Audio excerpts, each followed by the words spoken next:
you are because of how you think. And if you were to change your thinking, you would change your world.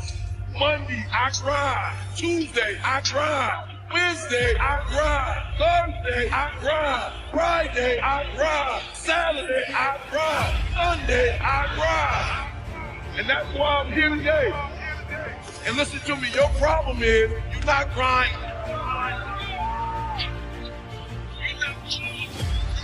All right, so real quick, I brought my man Toby up because he's closer to your age, just got a degree.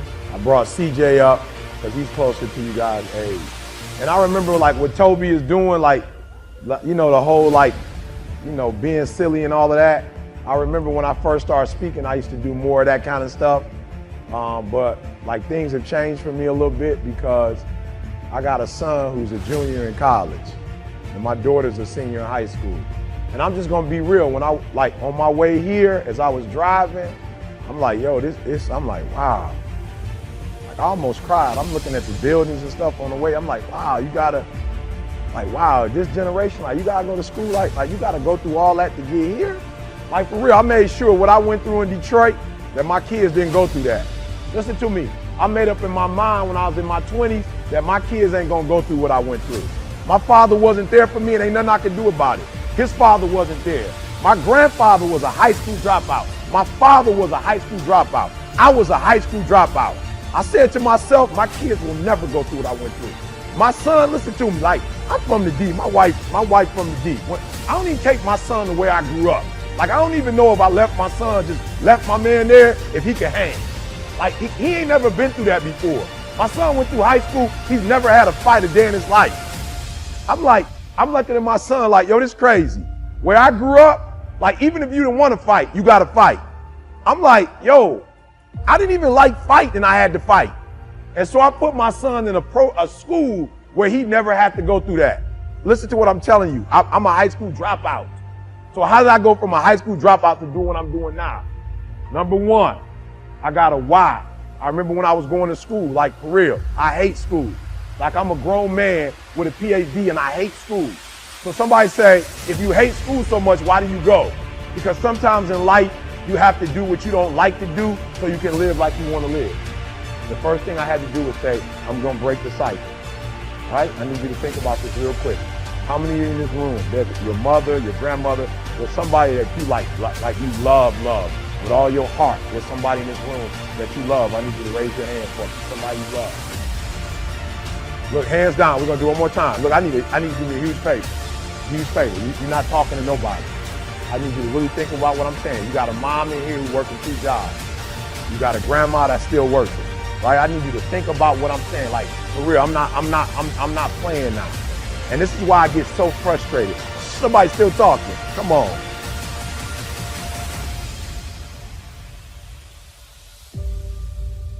Bro, I promise you, I love you, bro. Listen to me very closely. They pay me $50,000 to $100,000 when I speak to corporate America. I go to a basketball program, they pay me good. I ain't getting a dime here. I'm here because I love you.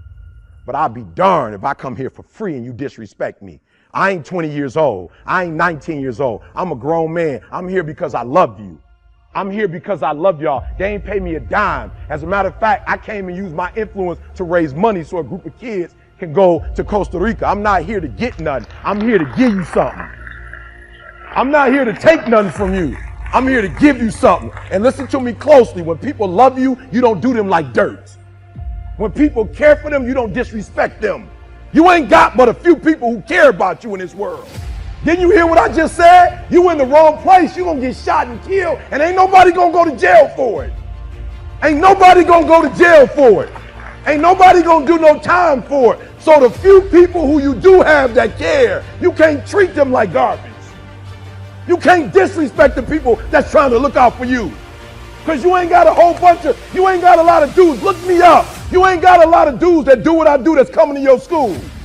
No disrespect. The dude you listening to my man and jamming to his album, he ain't coming here. And I just heard we had a rapper here last night. How many schools did he go to? How many elementary schools? He came and took your money, but he didn't invest nothing back into you. And you're going to have the nerve to laugh and joke when teachers trying to teach you? You got the nerve to act a fool when somebody cares about you? You talking while I'm talking? Do you know if I go to a Jewish school, them kids quiet? If I go to a white school, them kids quiet. If I go to a Latino school, they quiet. The only kids that disrespect me is black kids. That's it. My own are the only ones that disrespect me. I walk in any other school, they like, there go E.T., we taking notes. I come home, you talking. You capping jokes. You think something funny. Look how we living. Ain't nothing funny. Ain't nothing funny, y'all. Look, when I got my PhD, what embarrassed me, I'm in there, they asking me like, what's wrong with our urban schools? Like, why you asking me? I'm in classes like you in class. The teachers want to know, professors want to know, well, why are your kids, what's the problem in the school system? I'm embarrassed, y'all. I'm a grown man. I'm embarrassed that they talk about y'all. And you know why I'm embarrassed? Because what they don't know is you ain't even trying when you take the test. You didn't give your best. They think you dumb. You ain't dumb.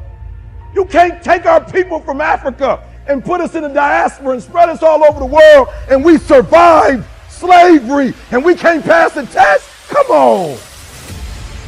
I ain't stupid. You take everything from us and we still survive? And you gonna tell me we can't learn how to write? Have you lost your mind? We are survivors. That's all we do is survive. And you gonna come and tell me you can't take a test. No, you can take the test. The problem is when you take the test, you barely take the test. I challenge you to go in there and get that doggone piece of paper and that pencil and do your best. I challenge you. I challenge you to go to class and act like you got some sick. Ain't nobody got to put you on medicine. You know how to sit down and shut up. You do it when you're watching videos. So listen to me, you mine. Despite that other voice telling me that I would never get a PhD, I did it anyway. Win, lose, or draw. But do me a favor, don't die not trying. You gotta feel me on this one.